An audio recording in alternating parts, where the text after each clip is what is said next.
Praise the Lord. सभी विश्वासी भाई बहनों को प्रभु यीशु मसीह में जय मसीह की। बाइबल शिक्षा चैनल पर आप सभी का स्वागत है। हमारे इस चैनल को देखने के लिए आप चैनल को सब्सक्राइब करें और बेल आइकन के ऑल बटन को ज़रूर दबाएं। तभी आपको हमारी आने वाली हर वीडियो का नोटिफिकेशन मिलता रहेगा। आज मैं आपके लिए बाइबल की पुस्तक से मत्ती अध्याय 13 का वचन 44 लेकर आई हूँ, छिपे हुए खजाने का दृष्टांत। तो चलिए भाइयों बहनों, हम वीडियो स्टार्ट करते हैं। बाइबल दर्शाती है यहाँ कि यह उस समय की बात है जब प्रभु यीशु मसीह दृष्टांतों में स्वर्ग के राज्य के विषय सिखाया करते थे। तब प्रभु यीशु मसीह ने वहाँ छिपे हुए खजाने के दृष्टांत के रूप में स्वर्गीय राज्य के विषय सिखाते हुए कहा कि स्वर्ग का राज्य खेत में छिपे हुए धन के समान है, जिसे किसी मनुष्य ने पाया और छिपा दिया और मारे आनंद के जाकर अपना सब कुछ बेच दिया और उस खेत को मोल ले लिया। हालेलुया। यहाँ हम देखेंगे मेरे प्रियो कि क्या है ये छिपा हुआ खजाना। यह छिपा हुआ खजाना है प्रभु यीशु के द्वारा मिलने वाला अनंतकालीन जीवन, उसका उद्धार व उसका छुटकारा। यही है स्वर्गीय राज्य, जिसे प्राप्त करने के लिए वह मनुष्य अपना सब कुछ बेचता चाहता है। सब कुछ बेचने से क्या तात्पर्य है मेरे प्रियो? सब कुछ बेचना अर्थात वह सब कुछ त्यागना व छोड़ देना जो परमेश्वर के वचन के विपरीत या विरुद्ध हो, जैसे पुराना मनुष्यत्व, पुरानी रीति रिवाज, प्रथाएं व संसारिक लोभ लालसाएं, जिसे साथ में लेकर हम उस स्वर्गीय खजाने को प्राप्त नहीं कर सकते। उसे प्राप्त करने के लिए हमें सर्वप्रथम पुराना त्यागना होगा, छोड़ना होगा, तभी हम उस खजाने को प्राप्त कर सकते हैं जो हमें स्वर्गीय आनंद प्रदान कर सकता है। हालेलुया।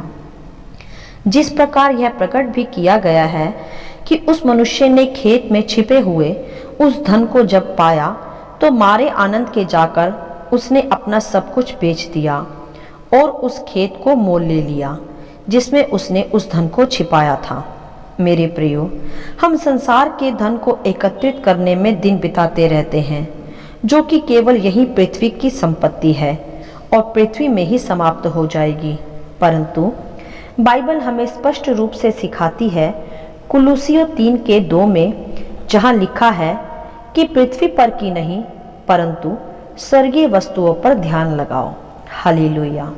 अर्थात मेरे प्रियो, पृथ्वी का धन हमें अनंत जीवन, उद्धार और शांति और छुटकारा नहीं दे सकता। वह तो पृथ्वी मात्र पर ही समाप्त हो जाएगा, परंतु वह धन जो स्वर्गीय है वह हमें अनंत जीवन, उद्धार, शांति व छुटकारा प्रदान कर सकता है। और उसे प्राप्त करने के लिए मेरे प्रियो, हमें अपना सब कुछ बेचने की आवश्यकता है, उसे त्यागने की आवश्यकता है, उसे छोड़ने की आवश्यकता है, उससे मन ना लगाने की आवश्यकता है। हालेलुया। जैसे उस मनुष्य ने भी मारे आनंद के अपना सब कुछ बेच दिया और उस धन को प्राप्त किया, तो मेरे प्रियो, आज उस स्वर्गीय खजाने को प्राप्त करने की चाहत रखें और उसे प्राप्त करने के लिए आप अपना वह सब कुछ बेच दें, अर्थात त्याग दें जहां आपका मन लगा है, अर्थात अपना पुराना चाल चलन, शारीरिक लोभ लालसाएं, पुरानी रीति प्रथाएं, पुराना स्वभाव, पुरानी आदतें या किसी प्रकार की कोई घृणित वस्तु। जब तक आप इन सब का त्याग नहीं कर देते, तब तक आप उस स्वर्गीय धन को संचो कर नहीं रख सकते। और ध्यान दें कि वह स्वर्गीय धन आपके लिए बहुत बहुमूल्य है, पृथ्वी का धन नहीं। वही स्वर्गीय धन आपको जीवन नहीं वरन बहुतायत का जीवन प्रदान कर सकता है, एक बड़ा आनंद, एक बड़ा विश्राम और प्रभु यीशु मसीह के साथ अनंतकालीन जीवन। हालेलुया। तो मेरे प्रियो, आज ही से उस स्वर्गीय धन को बटोर लें जो आपको प्रभु के अनुग्रह से मिला है और उसे प्राप्त कर अपना सब कुछ छोड़ दें, त्याग दें, क्योंकि दो स्वामियों की सेवा आप एक साथ नहीं कर सकते। एक को प्रसन्न करने के लिए, प्राप्त करने के लिए, एक को तो आपको छोड़ना ही पड़ेगा। तो मेरे प्रियो, जीवन को प्राप्त करने के लिए मृत्यु के और अंधकार के राज्य को छोड़ना व त्यागना ही भला है। मेरे प्रियो, उस स्वर्गीय धन को तुच्छ ना जाने, वरन उसे प्राप्त करने की चाहत को रखें और जुट जाएं वह सब कुछ छोड़ने व त्यागने में जो आज स्वर्गीय धन को प्राप्त करने में एक रुकावट है। जिस प्रकार उस मनुष्य ने उस धन को प्राप्त करने के लिए अपना सब कुछ बेचना भी भला समझा, क्योंकि वह जान गया था उस स्वर्गीय धन का मूल्य। मेरे प्रियो, आज हम मसीहों को भी उस स्वर्गीय धन का मूल्य पहचानना है। परमेश्वर के उस अनंतकालीन जीवन को जो उसने हमें अपनी बड़ी दया से दिया है, उसका आदर करना है, चाहे फिर उसके लिए हमें कुछ भी त्यागना क्यों ना पड़े। क्योंकि यदि जब तक हम कुछ त्यागेंगे नहीं, जब तक हम अपना पुराना मनुष्यत्व छोड़ेंगे नहीं, तब तक हम उस स्वर्गीय धन को प्राप्त नहीं कर सकते। और ध्यान दें, वह स्वर्गीय धन ही हमें जीवन और बहुतायत का जीवन दे सकता है, अनंतकालीन जीवन दे सकता है।